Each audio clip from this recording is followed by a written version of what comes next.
इधर police station में आशी कुछ पेपर की फॉर्मेलिटी पूरी कर रही थी। इस वक्त उसके साथ उसके प्रोफेसर थे। पुलिस स्टेशन में आशी से दोबारा कुछ सवाल पूछे जाते हैं, जिनके सवाल आशी सोच समझकर दे देती है। पुलिस वाले आशीष से कहते हैं, मिस आशी, जब तक यह केस क्लोज नहीं हो जाता आपको क्लीन चिट नहीं मिल जाती, तब तक आप इस शहर और देश को छोड़कर कहीं नहीं जा सकती। आपको हर 3 दिन में आकर पुलिस स्टेशन में अपनी हाजिरी देनी होगी, क्योंकि आप गवाह हैं और आपकी जान को खतरा हो सकता है। वह हमलावर आप पर हमला करने की कोशिश भी कर सकता है, क्योंकि आप उसके बारे में सब कुछ ना सही पर थोड़ा बहुत तो जानती ही हैं। और सबसे इम्पोर्टेंट बात, हम लोगों को जब भी इन्वेस्टिगेशन के लिए से रिलेटेड सवाल पूछने होंगे, हम आपको बुला सकते हैं और आपको आना होगा, वरना आपके खिलाफ चार्जशीट फाइल कर दी जाएगी। फिलहाल आशी के पास कोई और रास्ता नहीं था, इसलिए वह पुलिस वालों की सभी शर्तों के लिए राजी हो जाती है। पुलिस इंस्पेक्टर आशी को फाइल देते हुए कहते हैं, आप इस पर साइन कर दीजिए और जमानत के तौर पर $2000 जमा कर दीजिए। यह सुनकर आशी की आंखें हैरानी से बड़ी हो गईं। वह चिल्लाते हुए कहती है, $2000? आपका दिमाग तो खराब नहीं हो गया है? मैं इतने पैसे कहाँ से लाऊंगी? मैं तो एक स्टूडेंट हूँ। आशी अपनी उंगलियों पर पैसे का हिसाब जोड़ते हुए और कैलकुलेशन करते हुए चिल्लाते हुए कहती है, $2000 का मतलब समझते हैं आप? मेरी इंडियन करेंसी में 1,60,000 रुपये के आसपास पहुँचेगी। राम राम, अरे राम, अरे मेरे पास यहाँ जहर खाने के पैसे नहीं हैं। मैं आपको 1,60,000 रुपये कहाँ से दे दूँ? यह सुनकर पुलिस वाला आशी से कहता है, सॉरी मैडम, लेकिन यह पेपर फॉर्मेलिटी की फ़ीस है जो आपको भरनी ही होगी। आपको तो शुक्र मनाना चाहिए कि हम आपको जेल में नहीं डाल रहे हैं, वरना एक क्रिमिनल की मदद करना क्राइम है। भले ही आपको इसकी जानकारी नहीं थी या थी भी, आपने एक रूल तोड़ा है। अगर आपको घायल अवस्था में कोई भी इंसान मिलता है तो सबसे पहले आपको पुलिस को कॉल करना चाहिए, लेकिन आपने ऐसा कुछ नहीं किया। फिर भी एक स्टूडेंट होने के कारण हमने आपको वक्त दिया है। यह पेपर फॉर्मेलिटी की फ़ीस आपको भरनी ही होगी। अगर आपके पास पैसे नहीं हैं तो आप अपने किसी रिश्तेदार से मांग सकती हैं। यह सुनकर आशी परेशान होते हुए मन ही मन रोते हुए अपने आप से कहती है, मैं किससे पैसे मांगूं? मेरा तो कोई रिश्तेदार भी नहीं है। मैं तो बिल्कुल अकेली हूँ और यह समर का बच्चा भी पता नहीं कहाँ मर गया, अभी तक आया नहीं। वह कान्हा जी से प्रार्थना करती है, कान्हा जी, यह कहाँ फंसा दिया आपने मुझे? समर के बच्चे, तू जल्दी आ जा, वरना मैं तेरा गला दबा दूंगी। आशी ने अभी इतना कहा ही था कि थोड़ी देर में समर दौड़ते हुए वहां आता है और आशी से परेशान होते हुए पूछता है, आशी, क्या हुआ? तू पुलिस स्टेशन में क्यों है और तूने ऐसा क्या कर दिया है? समर को देखकर आशी गुस्से से उस पर चिल्लाते हुए कहती है, समर के बच्चे, तू कहाँ मर गया था? तुझे पता है मैंने तुझे कितना याद किया? देखना, यह पुलिस वाले मुझे छोड़ने के लिए मुझसे $2000 पेपर फीस यानी कि 1,60,000 रुपये मांग रहे हैं। मैं कहाँ से दूँ? अब तू ही कुछ कर, वरना मुझे यहाँ जेल में चक्की पीसनी पड़ेगी। यह सुनकर समर के पैरों तले जमीन खिसक गई। वह हैरान होते हुए आशी से पूछता है, $2000 पर किस चीज़ के लिए? उन्होंने तुम्हें पकड़ा क्यों है? पहले मुझे पूरी बात तो बता। जवाब में आशी रोते हुए कहती है, समर क्या बताऊं तुझे मैं। मुझे अपनी अच्छाई का सिलसिला मिला है, भलाई का तो ज़माना ही नहीं रहा। खाया पिया कुछ नहीं, गिलास तोड़ा 1,60,000 का। तुझे याद है ना, मैं कॉलेज कैंप के लिए जंगल गई थी। वहाँ मुझे एक घायल आदमी मिला था। मैंने इंसानियत के नाते उसकी मदद कर दी, पर मुझे क्या पता था कि वह क्रिमिनल है। मैंने पुलिस वालों को सब सच सच बता दिया है, लेकिन इन्होंने पेपर फॉर्मेलिटी के नाम पर मुझे $2000 की डिमांड की है। अब मैं कहाँ से दूँ $2000? यह सुनकर समर हैरान होते हुए कहता है, $2000 तो फ़िलहाल मेरे पास भी नहीं है। मैं एक पार्ट टाइम जॉब करता हूँ और मेरी पार्ट टाइम जॉब में मुश्किल से $200 या $300 ही बचे हैं। तुम रुको, मैं अपने किसी दोस्त से पैसे मांगने की कोशिश करता हूँ। कहकर समर किसी को कॉल करने लगता है। तभी पुलिस स्टेशन में किसी की कर्कश आवाज़ गूंजती है, पैसे की चिंता तुम मत करो, पैसे मैं दूंगा। यह आवाज़ जैसे ही समर और आशी के कानों में पड़ती है, वह अपना चेहरा घुमाकर आवाज़ की दिशा में देखने लगते हैं। वहाँ एक लगभग 6 फुट का एक बहुत ही हैंडसम सा लड़का खड़ा था, जिसकी उम्र लगभग 24 साल रही होगी। उसकी काली गहरी आँखें, फेयर स्किन, 6 पैक एब्स। वह लड़का देखने में बहुत ही हैंडसम था। ब्लू जीन्स और ब्लैक शर्ट में बड़े ही एटीट्यूड के साथ खड़ा था। वह अपनी आँखों से गॉगल्स उतारते हुए पुलिस स्टेशन के अंदर आता है। समर और आशी उसे देखकर हैरान थे। फिर समर और आशी एक दूसरे का चेहरा देखते हैं और आँखों ही आँखों में पूछने की कोशिश करते हैं कि यह कौन है, पर दोनों को नहीं पता था, इसलिए दोनों ही अपने अपने कंधे उचका देते हैं, मानो वो कह रहे हैं कि हमें नहीं पता। अथर्व भी उनके चेहरे के एक्सप्रेशन को पहचान चुका था, इसलिए अपने चेहरे पर एक स्माइल लिए आशी से कहता है, हेलो, तुम मुझे नहीं जानती, लेकिन मैं तुम्हें जानता हूँ। तुम आशी हो, राइट? यह सुनकर आशी हाँ में सिर हिला देती है और पूछती है, लेकिन आप कौन? अथर्व कहता है, मैं अथर्व सिंघानिया, नताशा सिंघानिया का भाई। मुझे नताशा ने ही यहाँ तुम्हारी हेल्प के लिए भेजा है। अथर्व ने जवाब दिया, जिस पर आशी ने हैरान होते हुए कहा, नताशा ने भेजा है? लेकिन मैंने तो उसे मना किया था। तुमने मना किया था, लेकिन मेरी नट्टू है ही ऐसी, उसे जिस चीज़ के लिए मना किया जाए वह उसी काम को करती है।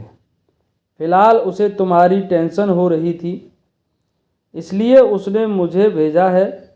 इतना कहकर अथर्व आगे जाता है और पेमेंट कर देता है और सारी फॉर्मेलिटी पूरी करवा कर आशी और समर के साथ बाहर निकल जाता है। बाहर आने के बाद अथर्व आशी से कहता है, आगे कोई भी किसी भी तरह की प्रॉब्लम हो तो तुम बेझिझक मुझे कॉल कर देना, यह मेरा नंबर है। कहते हुए अथर्व अपना विजिटिंग कार्ड आशी की तरफ बढ़ाता है।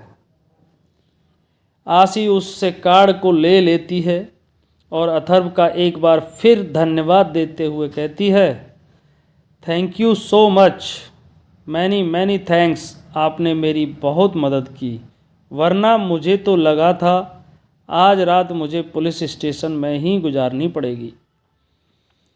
आप चिंता मत करिए, मैं बहुत जल्द आपके पैसे वापस लौटा दूंगी।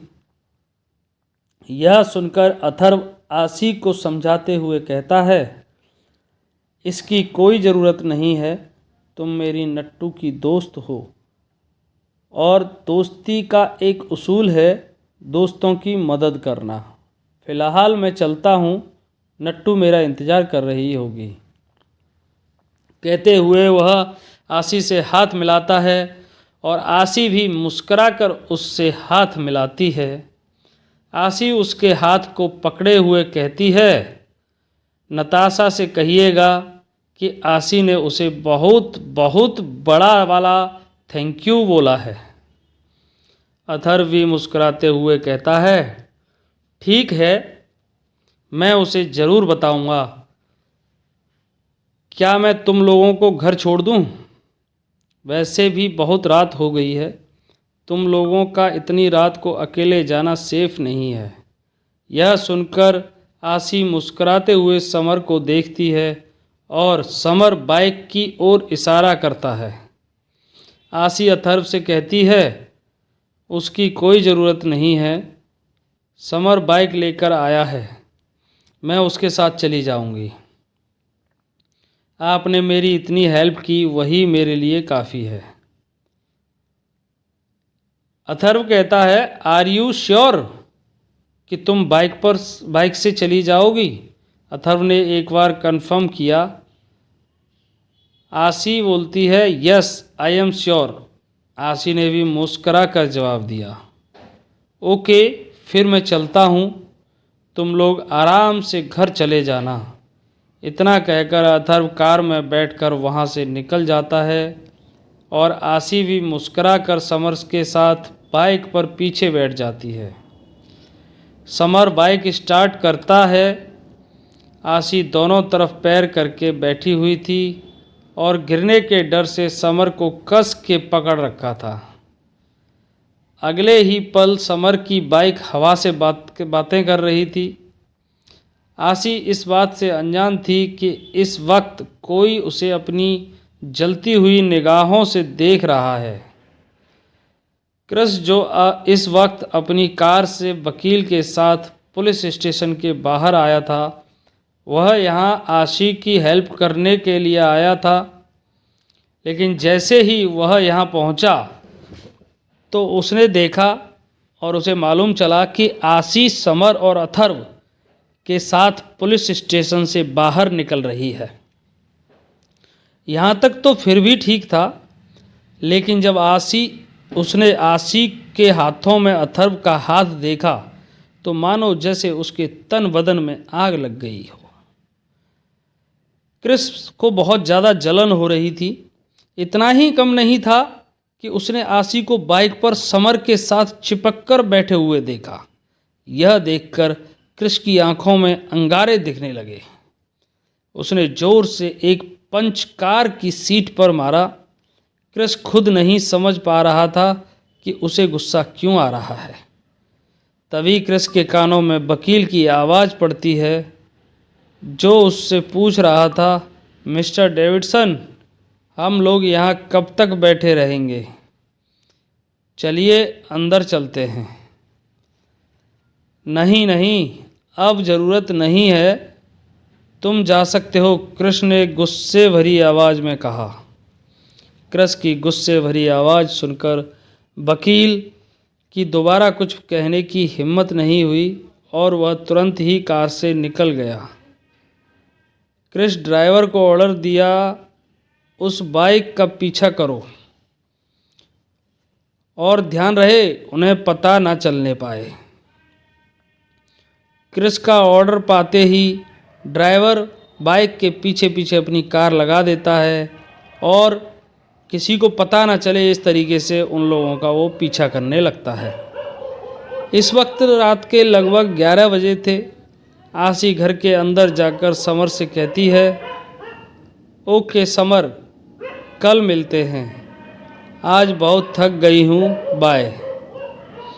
इतना कहकर आशी बढ़ने को होती है, तभी समर आसी का हाथ पकड़कर उसे कहता है, मेरी छिपकली, तू परेशान ना हुआ कर, और तूने सुबह से कुछ नहीं खाया है, मैं कुछ लेकर आता हूँ किचन से, तब तक तू चेंज कर ले। आसी हाँ में सिर हिलाती है और सिर हिलाकर अपने कमरे की तरफ चली जाती है। समर सीधा रसोई में जाकर कुछ खाने की तैयारी करने लगता है। इधर आसी बालकनी में आकर चांद की तरफ देख रही थी। इस वक्त उसकी आंखों में दर्द और मायूसी नज़र आ रही थी। आज उसे पहली बार अकेलेपन का एहसास हो रहा था। आसी ने दर्द भरी आवाज़ में चांद की तरफ देखते हुए कहा, मम्मी पापा, आप क्यों चले गए मुझे छोड़कर? आप जानते हो आज मुझे कितना अकेलापन महसूस हो रहा है। नहीं नहीं, आप नहीं जानते। अगर जानते तो मुझे अकेला छोड़कर कभी नहीं जाते।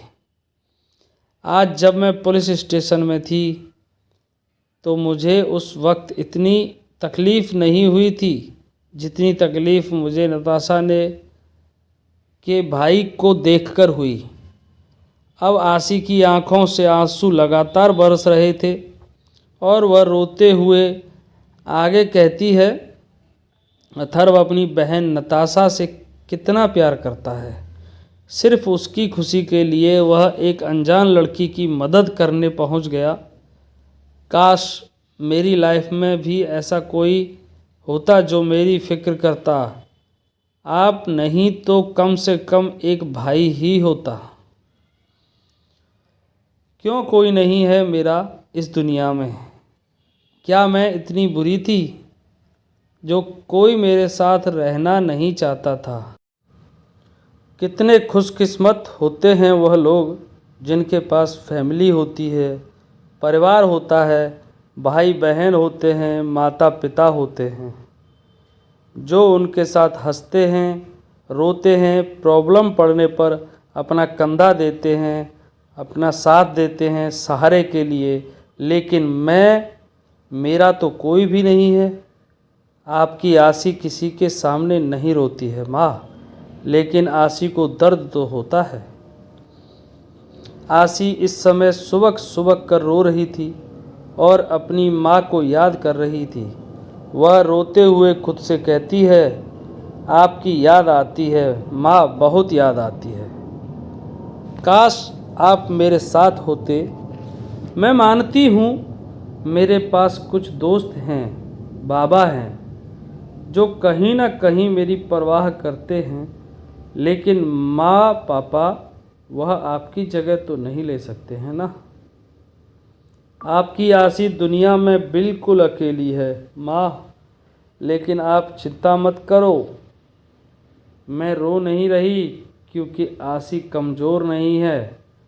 मैं सरवाइव करूँगी माँ, जैसे आज तक किया है। आसी अपनी पहचान बनाएगी अपने दम पर। आसी को किसी की ज़रूरत नहीं है क्योंकि आसी है दूसरों की ज़िंदगी में खुशियाँ बांटने वाली। तो मैं खुद उदास कैसे हो सकती हूँ? मैं हंसती रही हूँ माँ, देखो मैं हंस ही रही हूँ अभी भी। कहते हुए आसी अपनी आंखों में दर्द भरे आंसू लिए चेहरे पर बड़ी सी मुस्कान लाती है। इस वक्त उसकी आंखें चांद पर टिकी हुई थीं। वह आसमान के तारों में कहीं न कहीं अपनी फैमिली को ढूंढ रही थी। उसके बचपन से ही अनाथ आश्रम में सुना था, जो मर जाते हैं वह आसमान में जाकर तारे बन जाते हैं। तब से लेकर आज तक आसी जब भी दुखी हुई है, वह किसी और के सामने नहीं रोती, वह सीधा चांद और तारों के बीच जाकर रोती है। ज़रूरी नहीं हर इंसान दर्द में रोता ही है, कुछ लोग मुस्कुराने की अदा भी जानते हैं। आसी अपने आप में यह बातें कह ही रही थी। इस वक्त वह बालकनी में खड़ी थी, लेकिन वह इस बात से अनजान थी कि कोई था जो दूर कार में बैठा हुआ उसे ही निहार रहा था और उसकी एक एक बात सुन रहा था। हैरानी वाली बात यह है कि इस वक्त उसके पास ना ही कोई स्पीकर है और ना ही हिडन माइक, लेकिन वह आसी की एक एक बात को समझ रहा है और उसके दर्द को महसूस कर रहा है। जी हाँ, यह कोई और नहीं बल्कि क्रिस है, क्रिस डेविडसन। क्रिस डेविडसन जो इस वक्त अपनी कार में बैठे हुए अपने हाईटेक गॉगल्स के ज़रिए आसी को बहुत ही साफ तरीके से देख पा रहा है। दरअसल आसी इस वक्त 16वें माले की बिल्डिंग की बालकनी में खड़ी थी, जहां नीचे रहते हुए सड़क से नॉर्मल आंखों से देखना थोड़ा मुश्किल है, लेकिन क्रिस इस वक्त जो गॉगल्स पहने हैं वह काफ़ी हाईटेक हैं। सही समय आने पर यह दूरबीन की तरह काम करते हैं, जो मीलों दूर खड़े इंसान को जूम करके साफ साफ देख सकते हैं। और इस वक्त क्रिस आसी की बातों को सुन पा रहा था, क्योंकि क्रिस लिप रीडिंग जानता था। क्रिस किसी के होठों को देखकर ही वह यह पढ़ सकता था कि वह क्या बोल रहा है। इसी कारण वह आसी के चेहरे के एक एक एक्सप्रेशन को देखकर उसके होठों को पढ़ रहा था। यह जान चुका था कि आज आसी कितनी दर्द में है। ना जाने क्यों आसी का मायूस चेहरा देखकर क्रिस के फेस पर कुछ एक्सप्रेशंस आ जाते हैं जिन्हें समझना इस वक्त थोड़ा मुश्किल था। एकाएक क्रिस के मुंह से अपने आप ही यह शब्द निकलने लगते हैं, don't cry my Firefly, I am here for you. तुम आज मेरी वजह से इस प्रॉब्लम में फंसी थी और मैं तुम्हारी हेल्प नहीं कर पाया, but I promise you Firefly, आज के बाद तुम्हें जब भी मेरी ज़रूरत होगी तुम मुझे अपने आसपास महसूस करोगी। तुम्हें आंसू पोंछने वाला चाहिए ना, मैं तुम्हारी आँखों में कभी आंसू नहीं आने दूंगा। क्रिस अभी अपने आप से बातें कर ही रहा था, तभी वह देखता है समर अपने हाथों में खाने की प्लेट लेकर बालकनी में आसी के पास आया है। वह आसी को परेशान देखकर खाने की प्लेट साइड में रखता है और आसी के गालों पर हाथ रखकर मुस्कुराते हुए उससे कुछ बातें कर रहा था। वह बातें क्या थीं यह तो क्रिस को समझ नहीं आ रही थी, क्योंकि इस वक्त आसी और समर की पोजीशन कुछ इस तरह थी कि क्रिस आसी को देख पा रहा था लेकिन क्रिस को नहीं। समर की पीठ कुछ क्रिस की तरफ थी। क्रिस देखता है आसी समर के हाथ पर हाथ रखकर हल्की मुस्कान अपने चेहरे पर ला रही है और अगले ही पल दोनों गले मिलते हैं। यह सीन देखकर तो जैसे क्रिस के तन बदन में आग लग जाती है। वह मन नहीं जानता क्यों, लेकिन उसे जलन हो रही थी, उसे बहुत गुस्सा आ रहा था, उसे तकलीफ़ भी हो रही थी। उसकी नीली आंखें गुस्से से लाल हो चुकी थीं और हाथों की मुट्ठियां कस चुकी थीं। क्रिस गुस्से से दांत पीसते हुए कहता है, तुम रहो आसी से दूर, तुम्हारी हिम्मत कैसे हुई उसे टच करने की। मैंने कहा दूर रहो, क्रिस अपने आप से ही कह रहा था। इस वक्त उसके कठोर चेहरे पर बहुत ही खतरनाक भाव थे। क्रिस अभी अपने गुस्से को पी ही रहा था, तभी वह देखता है आसी और समर एक ही प्लेट में खाना खा रहे हैं और मुस्कराते हुए बातें कर रहे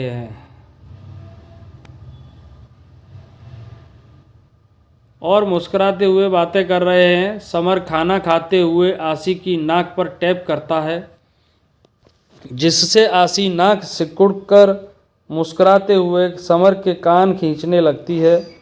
दोनों को देखकर पता चल रहा था दोनों एक दूसरे के बहुत करीब हैं। इस वक्त दोनों की बॉन्डिंग काफ़ी स्ट्रॉन्ग नज़र आ रही थी, लेकिन यह सब शायद क्रिस के से देखा नहीं जा रहा था। उसका गुस्सा अब उसके कंट्रोल से बाहर हो रहा था। फायरफ्लाई, तुम्हें पता होना चाहिए कि तुम्हें दूसरों से दूर रहना है। यह कहते हुए क्रिस के चेहरे पर एक मिस्टीरियस स्माइल आ चुकी थी। थोड़ी ही देर में समर और खुशी खाना खाकर अपने अपने कमरे में आराम करने चले जाते हैं। आशी भी लाइट ऑफ करके सीलिंग को देखते हुए आज दिन भर जो हुआ उसके बारे में सोचने लगती है और सोचते सोचते उसकी आंखें कब लग जाती हैं उसे पता ही नहीं चलता। इधर इंडिया में नवीन जी हाथों में वाइन का गिलास लिए किसी से चीयर्स करते हैं। नवीन जी इस समय किसी शख्स के साथ पहाड़ की वादियों में टॉप पर बने एक होटल में थे और उस शख्स के एक हाथ में वाइन का गिलास था तो दूसरे हाथ में सिगरेट। और नवीन जी उस शख्स से कहते हैं, मान गए तुम्हारे दिमाग को। वह आशी की तरफ खुद ही खिंचा चला जा रहा है। अब बस अपने आदमियों से कहो कि हर एक पल उन दोनों पर नज़र रखें, कोई चूक नहीं होनी चाहिए। वह शख्स जिसके हाथों में सिगरेट थी उसकी ऐश को उसके वाइन के गिलास में झाड़ा और एक सिप लेकर तिरछी मुस्कान के साथ बोला, यू डोंट वरी, सब कुछ हमारे प्लान के हिसाब से ही होगा। वह किंग है तो क्या हुआ, हमारे पास भी क्वीन है। किसके बारे में बात कर रहे हैं नवीन जी? क्यों हो रही है क्रिस को जलन समर और आशी के करीब होने से? क्या करेगा अब क्रिस आशी को अपना बनाने के लिए? दोस्तों, आगे की कहानी पढ़ने और सुनने और देखने के लिए जुड़े रहिए हमारे साथ। अब मिलते हैं हम अगली वीडियो में। वीडियो को लाइक, शेयर और चैनल को सब्सक्राइब करना ना भूलें। धन्यवाद, बहुत बहुत धन्यवाद आप लोगों का। जय हिंद।